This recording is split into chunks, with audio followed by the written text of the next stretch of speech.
I was with this rich alpha, Jackson, for 4 years. Then I got pregnant by accident. In the middle of my pregnancy, his fiancée slapped me so hard I went deaf in my right ear. Jackson said, "I told you not to run around. Why don't you ever listen?" That's when I knew I was a secret he had to keep hidden. After the baby was born, they forcibly removed my scent gland. Heartbroken, I ran away in disgrace. I didn't take anything with me, not even my child. I was handed over to Jackson as collateral for a debt. My family fell apart after I presented as a prime omega. My recessive alpha father accused my recessive omega mother of cheating. He'd point at my nose and say I wasn't his real son. Even when my mom, hurt, said we could get a paternity test, he refused to listen. He spent his days drinking, whoring, and gambling, all while spreading rumors that my mom was a terrible woman. When he won, he was happy and drank to celebrate. He'd come home drunk and beat my mom. When he lost, he was miserable and drank to forget. He'd come home drunk and beat my mom. I tried to protect her once, taking the blows with her. She just pushed me away resentfully. "This is all your fault. If you hadn't presented as a prime, I wouldn't be suffering like this. Everyone in this family is recessive. What makes you the exception?" I didn't understand. Wasn't presenting as a prime a good thing? Why was I the first one my own family rejected? No one ever explained it to me. When I was 18, my mom really did run off with someone else. That left me as my dad's only punching bag. He owed a lot of money to loan sharks. The collectors were camped at our door every other day. 3 days before the SATs, I went home. My dad shoved me towards a group of tattooed debt collectors, fawning over them. "Hey guys, this kid's a prime omega. His pheromones are elong, super seductive. Why don't you guys have some fun with him?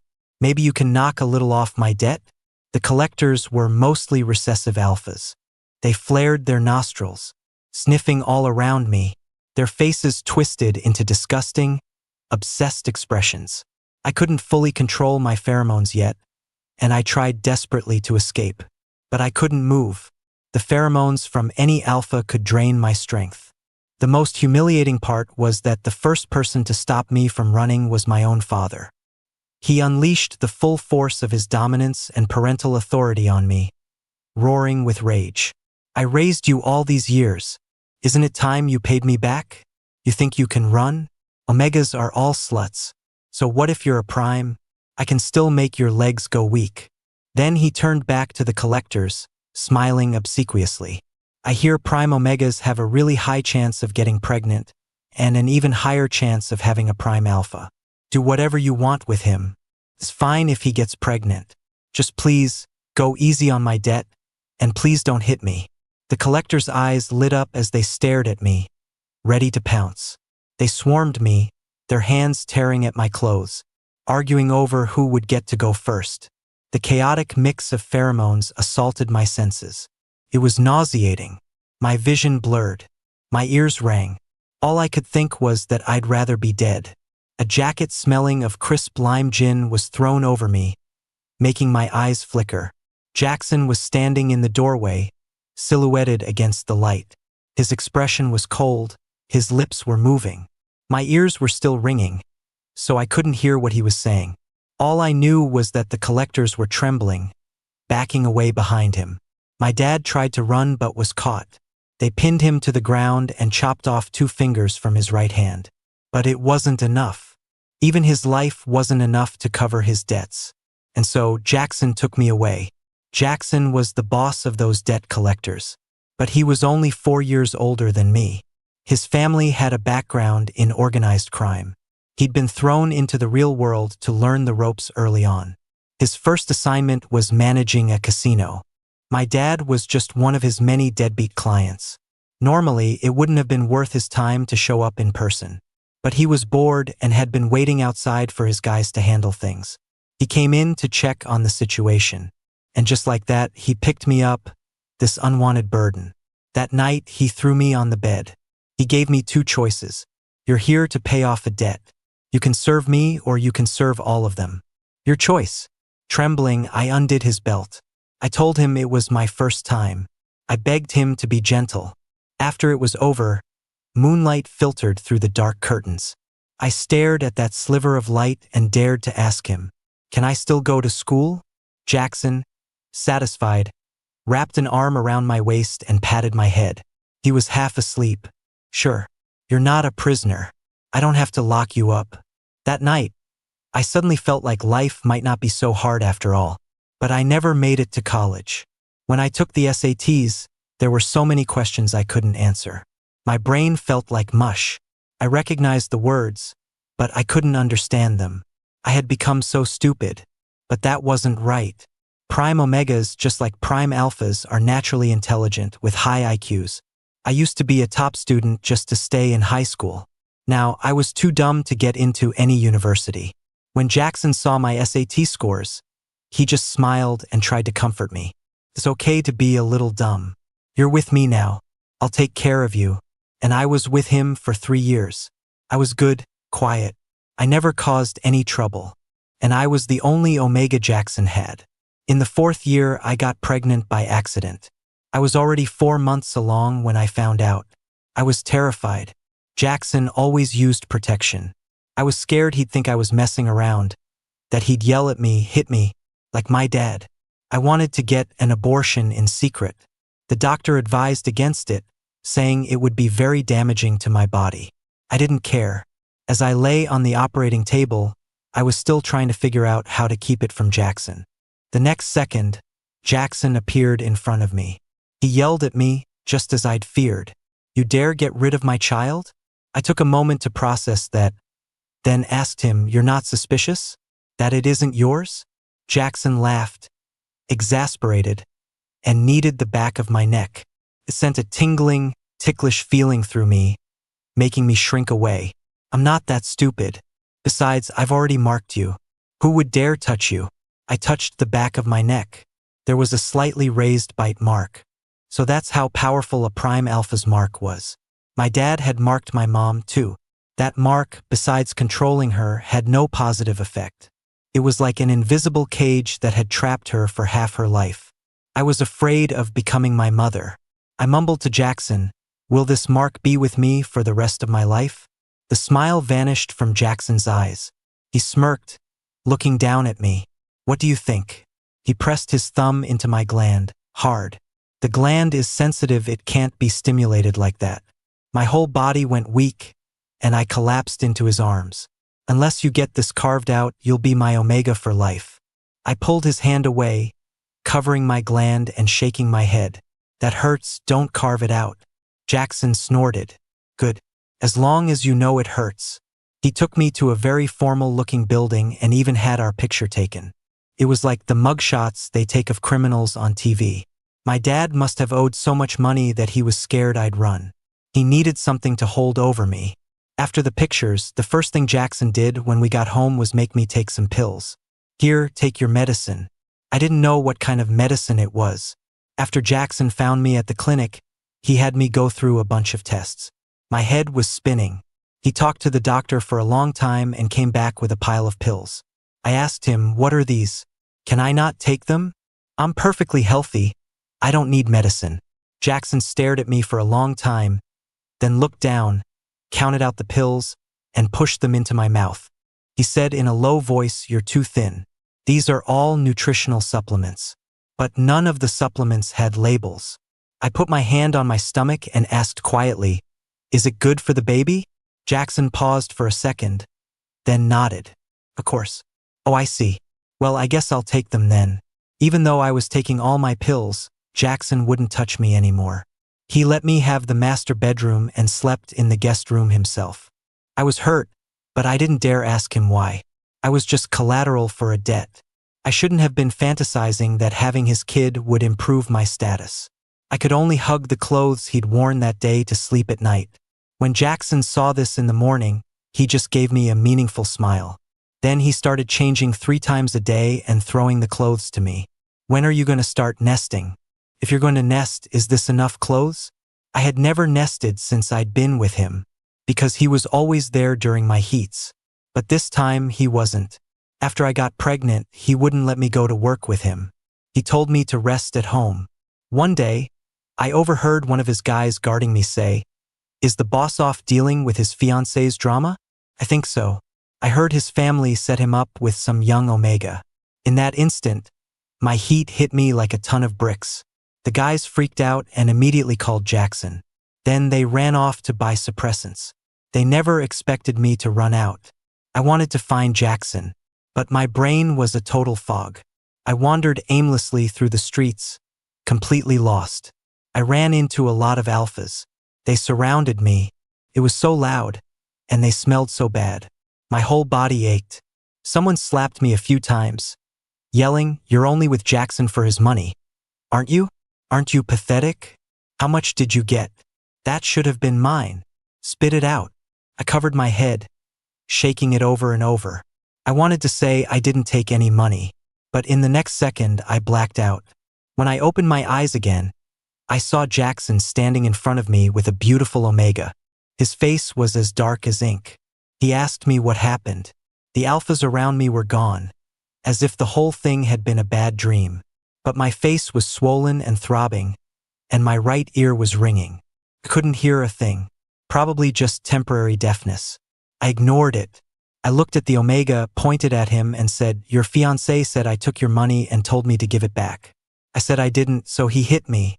I sounded like a tattling child, trying to get Jackson to kick his fiancé out. Jackson and his fiancée exchanged a heavy look. Finally, Jackson rubbed his temples and said to him, "You should go. I'll be in touch." Then he turned to me and demanded, "I told you not to run around. Why don't you ever listen?" I flinched, my heart tightening. I finally had to admit that I was just a toy Jackson kept around for when he was bored. Someone who had to be hidden away. I stayed silent, and Jackson didn't say anything either. He took me home and tilted my chin up to apply medicine. His eyes were blazing with a powerful anger. Finally, he slammed the medicine jar on the floor. He went out and yelled at his guys. Then he came back in to yell at me. "Say something. Are you mute now? Do you have any idea you're running a fever? You couldn't call me? You just had to run all over the place." While scolding me, he pulled off my pants. He held up the soaked fabric for me to see. "Do you have any idea what would have happened if I'd gotten there any later?" I hugged my knees and refused to look at him.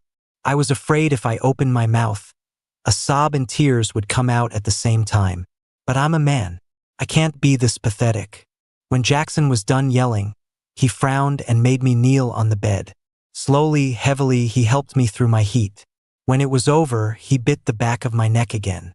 A powerful wave of his pheromones flooded my gland. It was agonizingly good. It forced the tears from my eyes. After that, Jackson was even more strict about not letting me leave the house. He often brought his fiancée home with him. They would watch me, observing everything I did and said. Then they would whisper to each other. I started to hate Jackson a little, but I had no right to hate him. I was nobody to him. I grew more and more silent, often just staring into space. Jackson started giving me more pills. I didn't ask what they were, I just took them obediently. For months later, I went into premature labor. I gave birth to a little boy who was far too quiet. He was tiny like a kitten. From the moment he was born, he was in an incubator. I couldn't help but feel I had failed him, bringing him into the world as an illegitimate child. How would he survive? Would he end up like me, living a life with no freedom or happiness? But I was thinking too far ahead. I was barely out of my confinement period when Jackson's fiancée came to put me in my place. He hated that Jackson had marked me. He stabbed my scent gland with a steak fork. I didn't dare tell Jackson, afraid I wouldn't be the one he chose. I hid the wound for days. Jackson was busy with work, busy visiting the baby at the hospital. He didn't notice. By the time he found out, my wound was infected and necrotic. He exploded, punching the wall. His knuckles bled, staining the wall red. He didn't seem to feel it. He silently took me to the hospital and had my scent gland removed. He didn't believe me. He didn't believe it was his fiancée who had intentionally hurt me, so the gland would have to be removed. That way, the mark would be broken. He said I was crazy. I still didn't make a scene. I didn't know how. I just quietly buried my left ear in the sheets. Jackson didn't know that my right ear couldn't hear what he was saying anymore. So stupid. It hurt so much. While Jackson was talking to the doctor, I went to see my baby. Jackson had named him Derek. He looked frail and his eyes were just like mine, empty of light. Why did he have to choose me as his parent? He deserved a better one. I took one last look, then turned and walked away. I walked through old streets, down narrow alleys, through crowded places. I walked for a long, long time. From City B, the place I was born, the place that had Jackson, to City A place far away where no one knew me.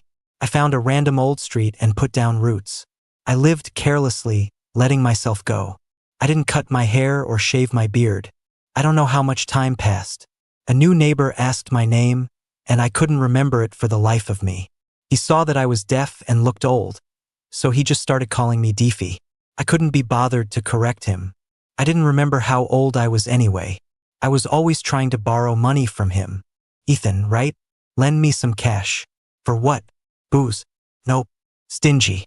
He was new here, just like me, a recessive alpha. But now that I didn't have a scent gland or pheromones, alpha pheromones couldn't control me. I wasn't afraid of him at all. He had a baby on the way, and he'd pat his belly and say, "Yeah, I'm stingy. I have to save up to raise my kid. You too, Deefy. Can't you drink a little less?" I didn't listen. I collected plastic bottles and did odd jobs to buy alcohol. When I was drunk, I always felt especially good. I had no idea why. It felt like I'd forgotten something important. Seeing Ethan's belly, I vaguely remembered. I think I had a baby once, too. Who did I have it with? Where is the baby now? I didn't know. And for some reason, I was terrified to find out. Ethan was a good guy. He always let me come over for dinner.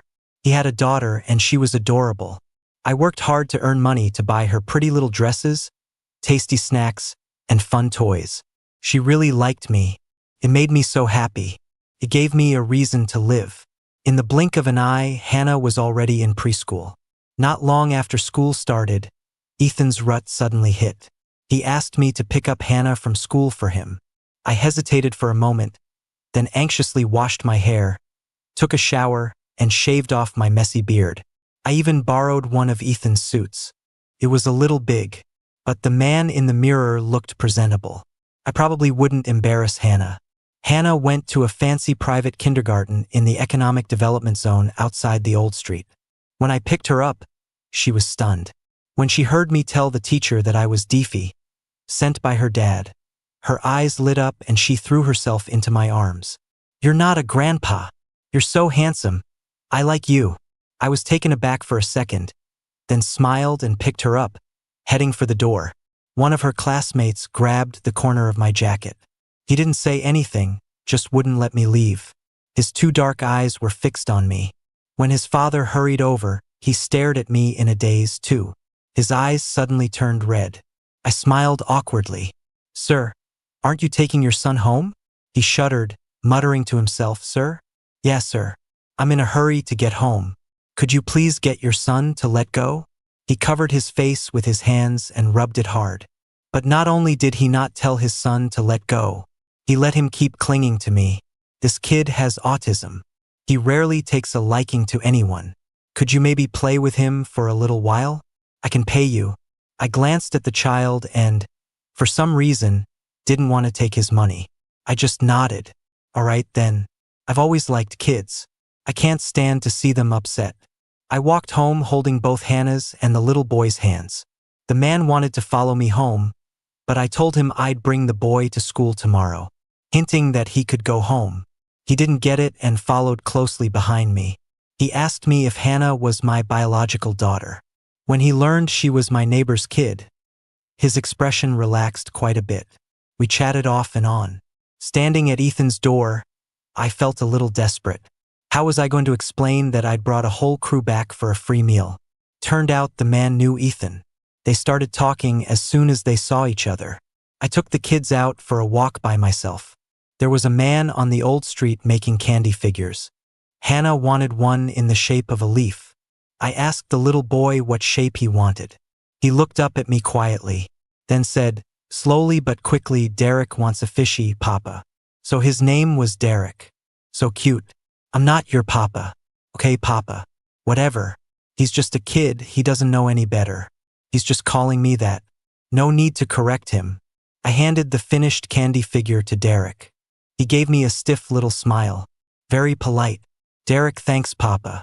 It was kind of heartbreaking. I squatted down and patted his head. I asked him, where's your papa? Derek's big eyes were full of confusion.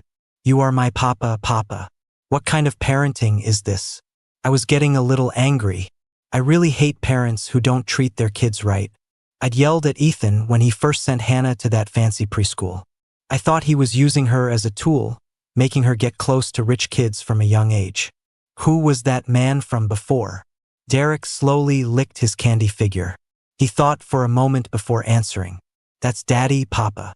This kid. It seems like he uses Papa like a comma. Maybe he talks to everyone like this. I breathed a sigh of relief. So, is your daddy nice to you? He looked blank for a moment, then nodded lightly. Daddy is very good to me, Papa. He raised me by himself until I was 4, Papa. Even when I make him cry, he never forgets to make my bottle, Papa. By himself? That man was tall, handsome, and imposing. His pheromones smelled incredible. There's no way he's single. But that's none of my business. I just wanted to know if the kid was doing okay. That's good. Derek, you need to grow up happy. Okay? I stood up, holding a little hand in each of mine. We slowly wandered from one end of the street to the other. I was just about to head back. I turned around and saw the man standing far away, watching me. The expression on his face was strange, like he was laughing and crying at the same time. I walked over, confused, and asked him, "Are you guys done talking?" He nodded. He squatted down, touched Derek's face, and then looked up at me. He said, "This kid's name is Derek. My name is Jackson. Why are you telling me this? It's not like we'll see each other again." I let go of Derek and took a step back. You can take him home now. I hadn't had dinner yet, and I was hungry. Hannah's stomach was growling too. I was going to make Ethan bleed his wallet dry and treat me to a good meal. I'm thinking spicy stir-fried beef. Spicy and fragrant. I took Hannah's hand and was about to leave. A sudden scream startled me. Daddy's bad. Derek doesn't want Papa to go. Papa, don't go, Papa. I turned around to see Derek had thrown his candy figure at Jackson. His face was red with frustration. He was stomping his feet uncontrollably, hitting Jackson's legs. Tears welled up in his grape-like eyes. A stark contrast to the quiet, well-behaved boy from before. The melting candy left an unseemly stain on the tailored suit. Jackson gave a bitter smile. He picked up the struggling Derek. He expertly patted his back, comforting him. Daddy's not leaving, and I'm not taking you away. Be good? Or what if Papa doesn't like you anymore? Derek instantly fell silent. His wet eyes looked at me cautiously. Derek doesn't want to be disliked, Papa. He was too pitiful. I couldn't help myself. I gently wiped his tears away. I don't dislike you, Derek. Jackson looked at me. Ethan's busy right now. Want to get some dinner together? He paused, then added, my treat. Thank you for being willing to play with Derek. I looked him up and down. He must be rich.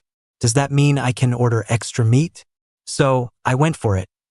I want spicy stir-fried beef, braised pork belly, chicken and mushroom stew, sweet and sour ribs, tomato beef brisket, and fish head tofu soup.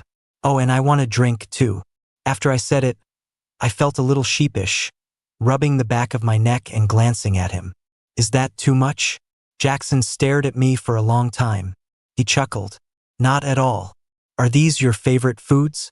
He muttered to himself. It's the first I'm hearing of it. He led me away from the old street. I do like them, but they're not my only favorites. I like all kinds of delicious food. It's just that I rarely eat big meals. I'm lazy, so I don't earn enough to eat and drink like that. The next day, Ethan's rut symptoms were completely gone. A guy named Chase appeared out of nowhere and went with him to take Hannah to preschool. Jackson had stayed the night on the old street and was also supposed to take Derek to preschool. But Derek refused to go. He was crying and fussing, demanding to see me. He wanted me to take him. I asked Jackson, where's the kid's mother or his other parent? Jackson was silent for a moment, then lowered his head. It was a papa. He left us. I looked for him for a long time. A heavy cloud of depression hung over him. It was impossible to ignore.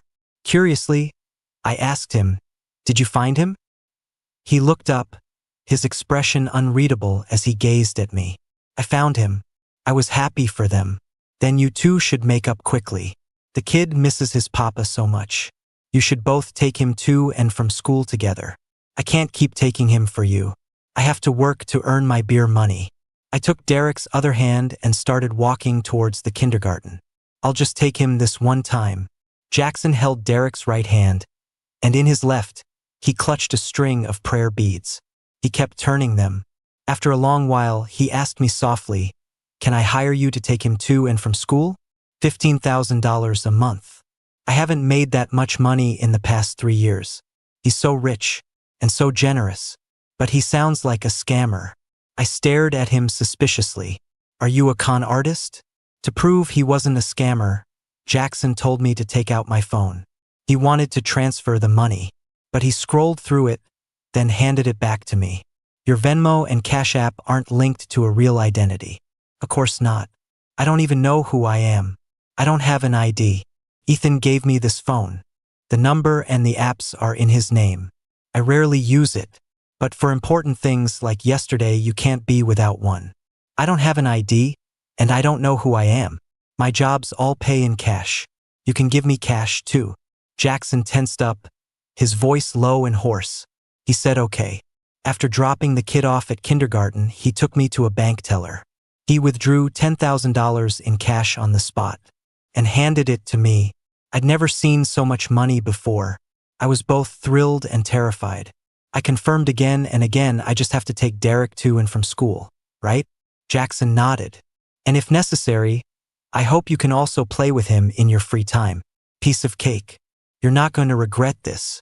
"No, I'm more afraid you'll regret it. With this much money, only a fool would regret it." Jackson must be a fool. What kind of boss hires a nanny like this?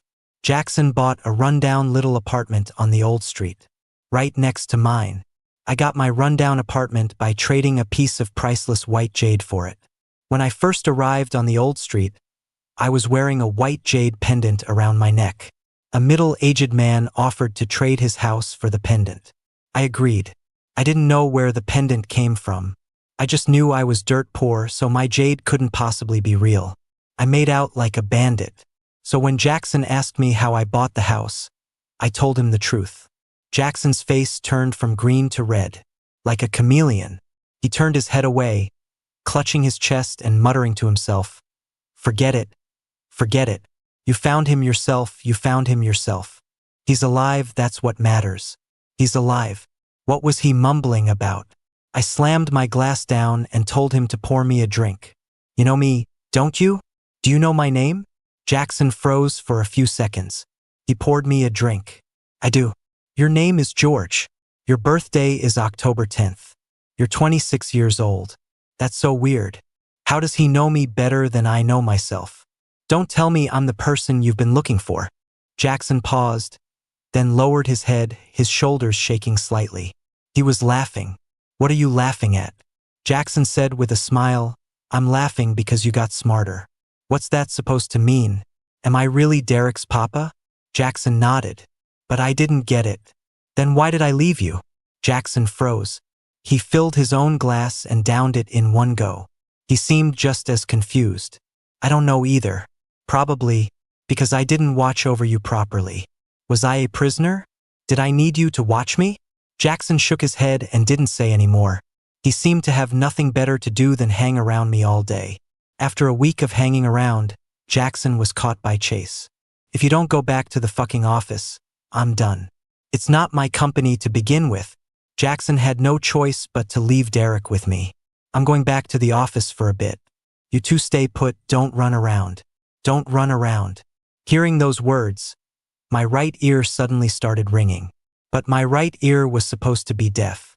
After Jackson left, I covered my ear and waited for it to pass. When I came to, Derek was looking up at me. "What's wrong, Papa? Does your ear hurt, Papa?" He pulled me towards the main street.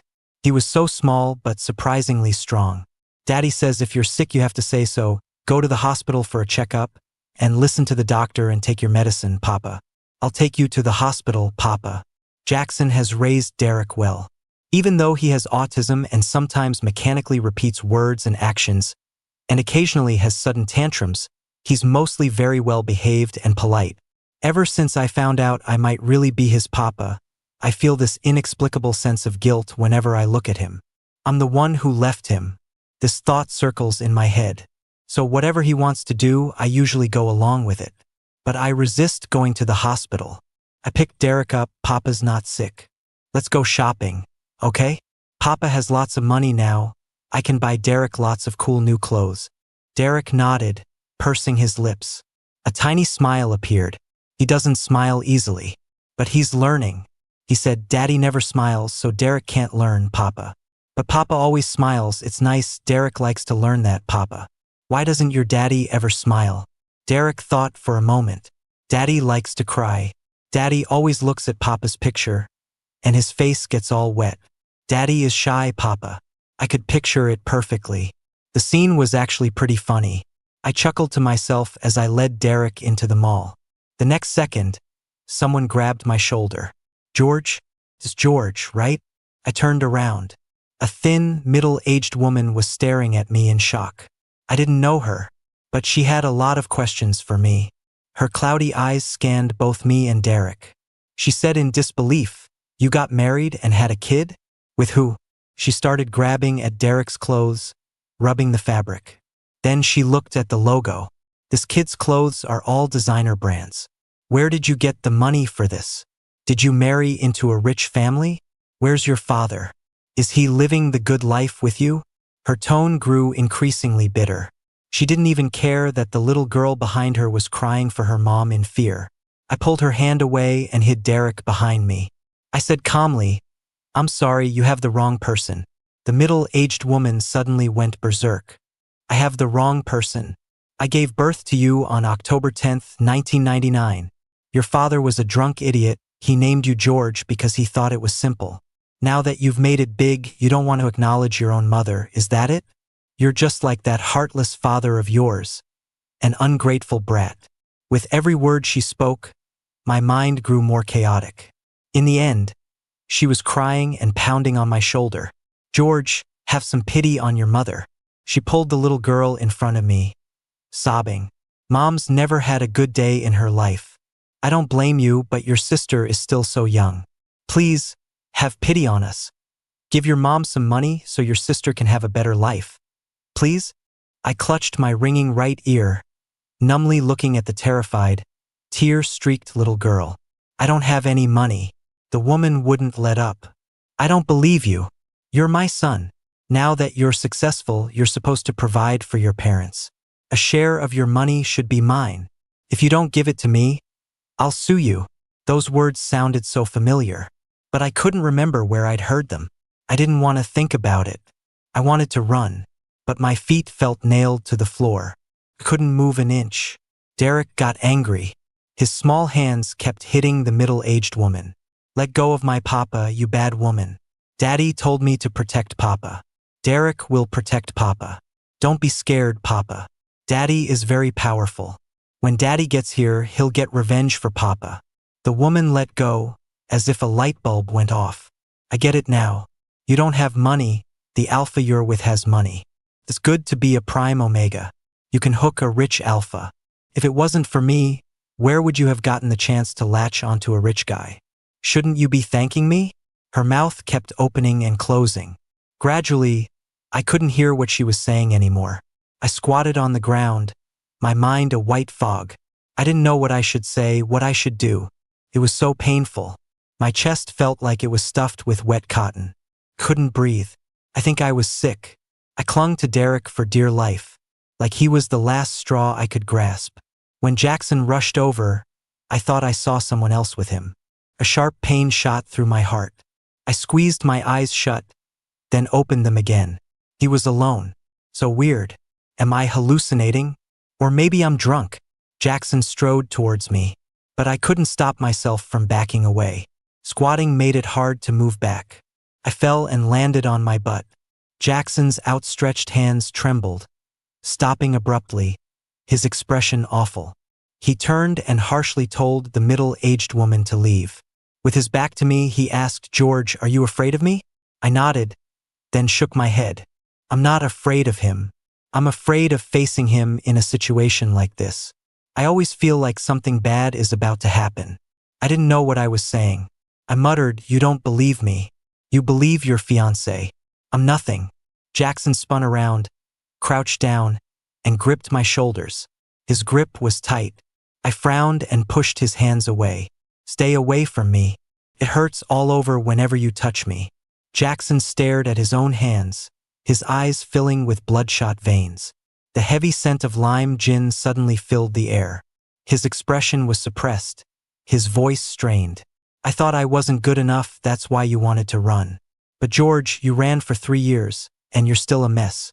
Tell me, why the hell should I stay away from you?" He was like a balloon pricked by a needle, suddenly bursting. He clenched his fist and slammed it on the floor tiles. "What fiancé? To hell with the fiancé. I've told you 100 times. That was all in your head, from start to finish. You were the only Omega I've ever had. You don't listen, you pretend not to listen, hiding in your own world, looking so damn pathetic. Being wrongly accused didn't matter, as long as you could get better, as long as you took your medicine, anything was fine. What more do you want from me? Why did you have to leave me? Why, after you left me, is your life still so miserable? You have a breakdown when you see your dad, a breakdown when you see your mom, you have a damn breakdown when you see a total stranger. You can have a breakdown anytime, anywhere. But what about me? I don't dare have a breakdown. I don't even dare to question you, to let you remember anything from the past. Why do I have to do this? You're the one who owes me, not the other way around." He was sobbing miserably. His tears dripped onto the floor, mixing with the blood from his bruised hand, spreading into a stain. It threw me into chaos. A child's cry suddenly pierced the suffocating air. I shivered. I turned to look at Derek. He was terrified, his little face flushed red. His words came out like a machine gun. "Don't fight with Papa, Daddy. I don't want Papa to leave me, Daddy. You promised me you'd take good care of Papa. Why are you yelling at him, Daddy? Didn't you say Papa was sick? You're supposed to be nice to sick people just like you're nice to me when I'm sick, Daddy." I ended up at the hospital after all. Jackson dragged me there. He'd probably had enough of me. He got me an appointment with a psychiatrist. They ran a bunch of tests and had me fill out questionnaires. When I came out, Jackson was gone. Ethan and Chase were waiting for me with Hannah and Derek. Ethan looked at me calmly, holding a stack of test results and prescriptions.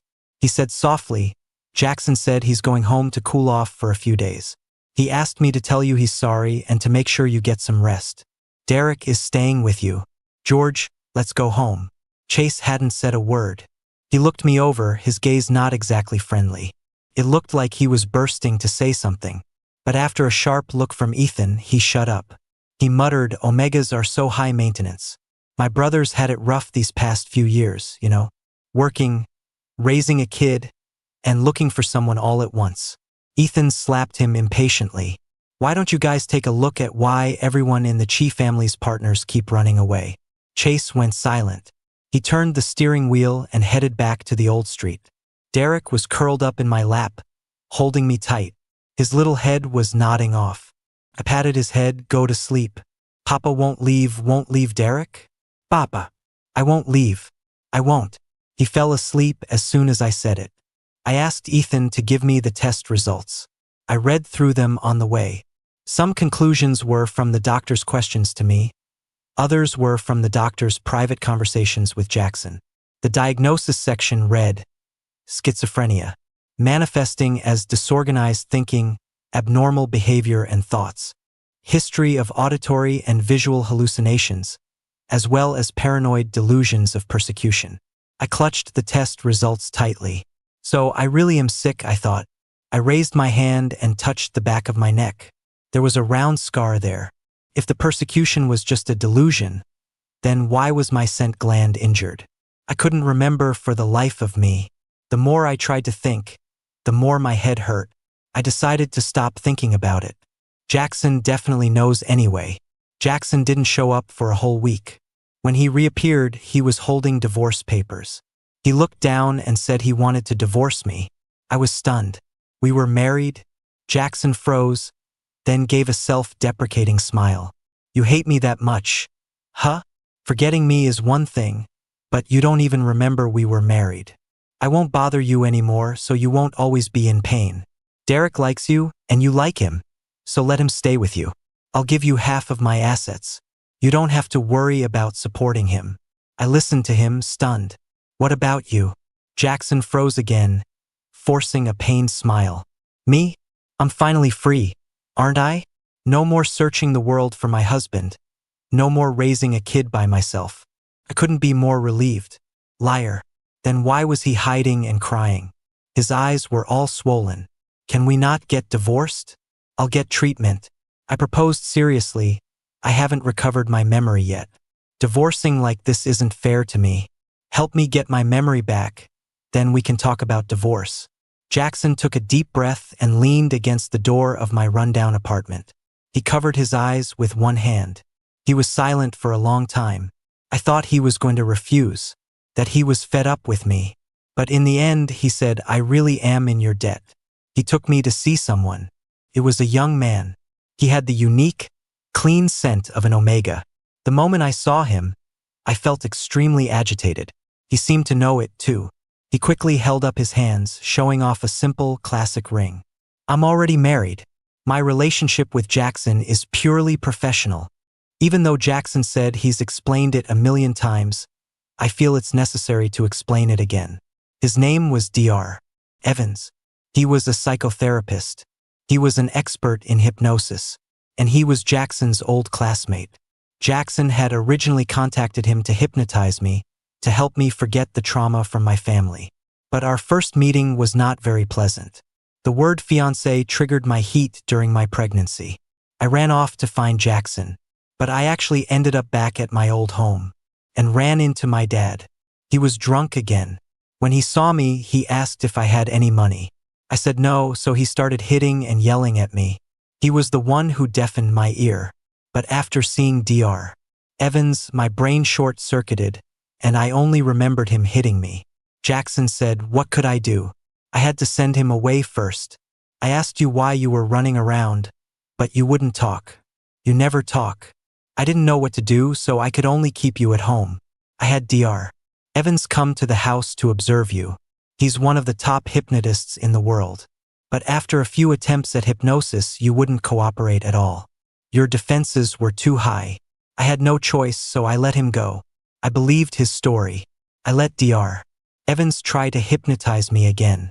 This time, I let down my guard and hostility. And so, I remembered certain things. When I woke up, Jackson was watching me nervously. I was still groggy, but not so confused anymore. Jackson, as if he'd been waiting a lifetime for the answer, asked me, so, can you tell me why you went back there to find me? I bit my lip, lowered my head, and hesitated for a moment. I thought that maybe my tendency to bottle everything up was what led to this situation. So I told him, because that's where I first met you. Jackson fell silent. After a long time, he covered his face with his hands. He sighed, you're so frustrating. You really are. Infuriating and lovable. He paused, then added, the most lovable. The hypnosis couldn't cure me all at once. Dr.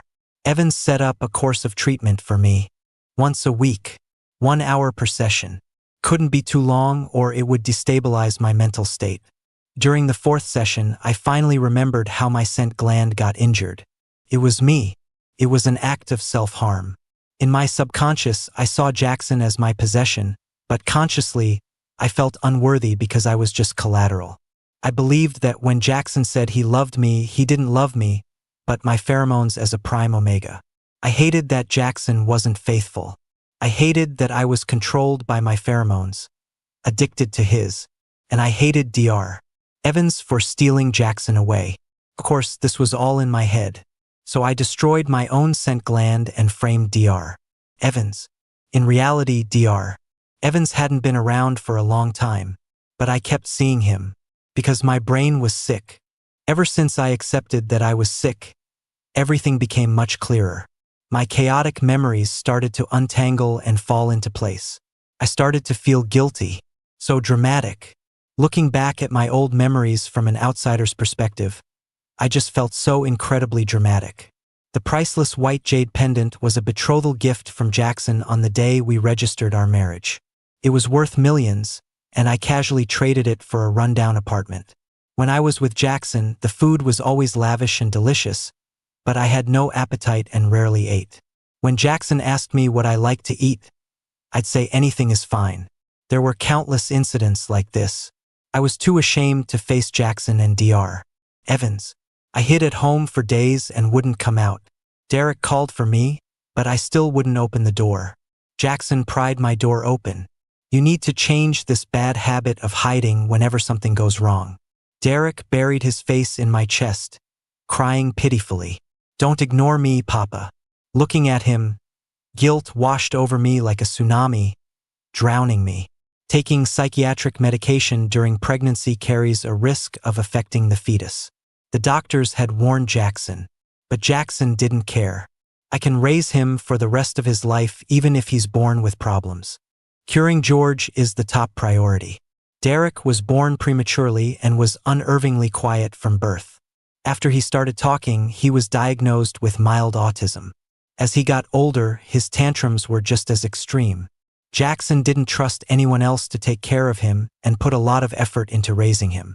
The more I learned, the more my heart ached, and the more I blamed myself.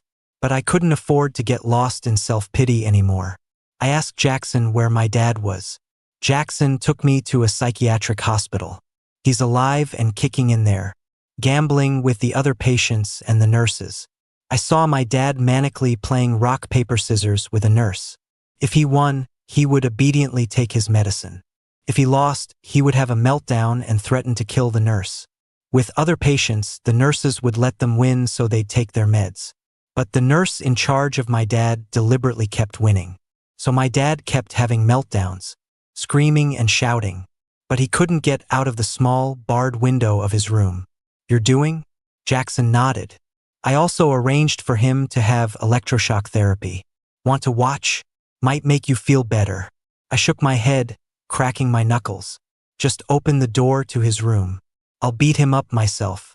Before, I was always terrified of my dad's pheromones. Sour, foul, and accompanied by beatings and curses that were paralyzing. I can still smell his unique scent of decay now. But I no longer have a scent gland, no longer have an omega's innate submission to an alpha. Just the sense of smell. No more fear. Why shouldn't I get my revenge? Jackson smiled, had someone open the door, and went in with me. Later, I never went to look for my mom. She gave birth to me and raised me, but she was also a victim of a patriarchal, alpha-dominated household. I could ignore her, but I couldn't bring myself to blame her. After I had fully recovered, I saw the divorce papers on the nightstand. I took them out and placed them in front of Jackson. I asked politely, "Do you still want to get divorced? I respect your choice." Jackson's face changed in a second. He snatched the papers and tore them in half. Burn the bridge after you've crossed it? In your dreams. I pursed my lips and started to smile. Then I started laughing out loud. Jackson stared at me, stunned, his lips pressed together, his eyes red. He accused me, "I was with you for 4 years, and you never once smiled at me like that." After my mom abandoned me, I forgot how to smile. I explained, "It's okay. It's not too late now." Jackson gently rubbed the scar on the back of my neck and tucked a white hair from my temple behind my ear. "You should dye your hair back to black. It's hard to look at." "Okay, I'll dye it for you." Later, I moved into Jackson's house. We took a family photo with Derek. My neighbor was still Ethan. Epilogue. I picked up this pathetic little stray. Smelled incredible. He was supposed to pay off a debt, but he was more high maintenance than me. He was always frowning in his sleep, whimpering. He would only sleep soundly if I held him. He was sick in the head, always paranoid. I thought it was because of his family, that he'd get over it after a while. And he did get better. I just didn't realize he was hiding it. After he got pregnant, all the symptoms came roaring back. And they got worse and worse. I never wanted a kid in the first place, But George was talking about getting rid of it while his hands never left his stomach. So I had to be the bad guy again. Whatever, I'm the one who picked him up. What else could I do? Just had to spoil him rotten. The doctor said taking psych meds during pregnancy could cause miscarriage or developmental problems. I didn't care. I just wanted George to be okay. Even our own child had to take a back seat for him. We had a kid, so it was time to get married. I took George to the courthouse that same day. Took the picture, signed the papers, got the license. George was really down, like he really didn't want to marry me. Pissed me off so bad. But I got angry too soon. There was always something new to be angry about. And I couldn't even get mad at him. When the hell have I ever had to put up with this kind of crap? He heard from God knows where that I had a fiancé, and then he started calling everyone he saw my fiancé. Especially Dr. Evans. I explained 100 times that he was there to treat him. He'd just stuff his ears into a pillow and pretend to be deaf. It drove me crazy. He finally gives birth, and then he starts mutilating himself, stabbing his own scent gland until it's ruined. Doesn't say a word about it. Almost died. I thought he hated me so much that he was disgusted by my mark. It drove me crazy. I swallowed my anger, took him to the hospital, and had the necrotic gland removed.